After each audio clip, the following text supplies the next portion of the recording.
कौन कौन सी बीमारी का शिकार बनता है अपना ब्रॉयलर? तो दोस्तों आपको मैं बता देता हूँ, जो भी कोई नया फार्मिंग करना चाहता है या कर रहा है तो उसको पहले ये पता होना बहुत ज़रूरी है कि एक ब्रॉयलर के अंदर कौन कौन सी बीमारी एक्टिव होती है। बीमारी बनती कैसे है, उत्पन्न कैसे होती है, अपने पोल्ट्री के अंदर वायरस कैसे आता है, कौन कौन सा ज़्यादा आता है, हर मौसम के हिसाब से अलग अलग बीमारियाँ होती रहती है दोस्तों ब्रॉयलर के अंदर। तो न चाहते हुए भी दोस्तों अपने पोल्ट्री के अंदर हर वेज के अंदर लॉस लगने की संभावना हो जाती है देखो। तो उससे पहले आपको हर एक किसान भाई को, हर एक फार्मर को मैं बताना चाहता हूँ जो नया पोल्ट्री फार्म बिजनेस खोलने की कोशिश कर रहा है या कर रहा है ना।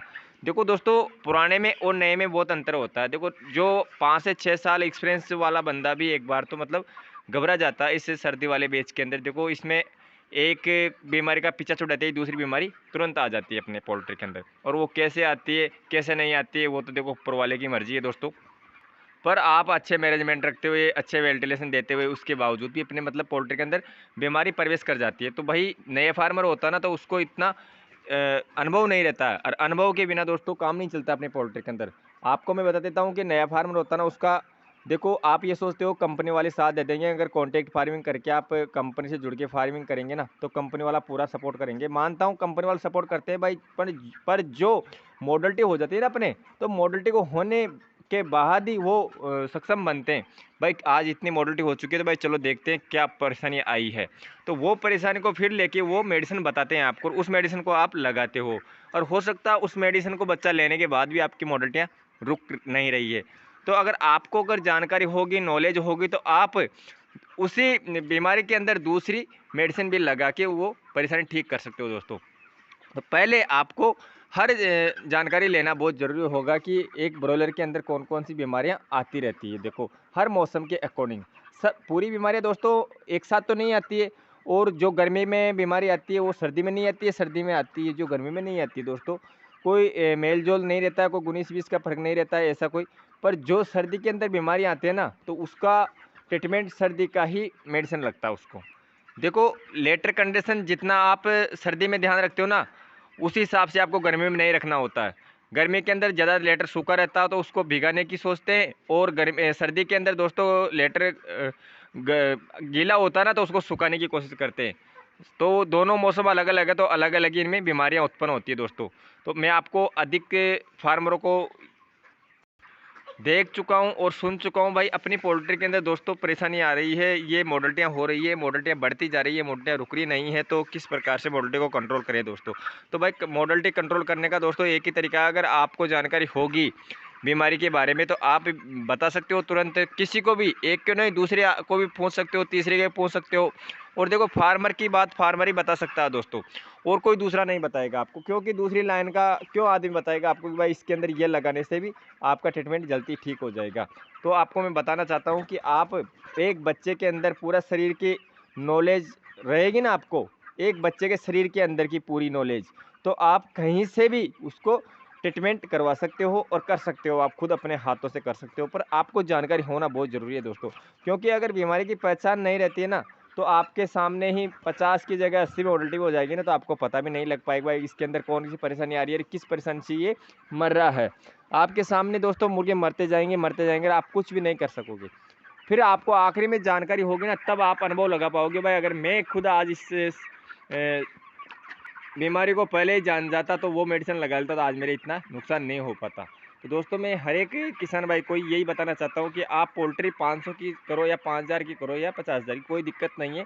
देखो, बिजनेस कौन सा भी डालो कोई दिक्कत नहीं है, हर बिजनेस के अंदर पैसा है। पैसा कमाने का तरीका आप सीख जाओ एक बार। भाई पैसा कैसे कमाया जाता है दोस्तों? देखो, ये मुर्गा अपना नुकसान भी लगा सकता है और मुनाफे ही दे के जा सकता है अपने को। रही बात मंडी रेट की, तो दोस्तों मंडी रेट किसी के हाथ में नहीं है, अपने हाथ में ओनली ब्रॉयलर को अच्छी तरह पालना। अगर ब्रॉयलर को अच्छी तरह पालोगे ना, तो भी आपका मतलब बेनिफिट है। बेनिफिट का मतलब ये है दोस्तों, जहाँ आपको 100% मिलेगा, वहाँ पर अगर रेट कम रहेगी तो 80% तो कहीं नहीं जाएगा आपका, आपके पास ही रहेगा दोस्तों। तो मैं हर एक पोल्ट्री फार्मरों को यही बताना चाहता हूँ, जो नए पोल्ट्री फार्म खोलने की कोशिश कर रहे हैं या करने की सोच रहे हैं ना, तो उन्हीं को मैं यही बताना चाहता हूँ दोस्तों कि पहले आप समय दो, समय देके उसकी पूरी जानकारी लो। जानकारी लेने के बाद ही आप इस लाइन में आओ, ताकि आपको नुकसान नहीं झेलना पड़े।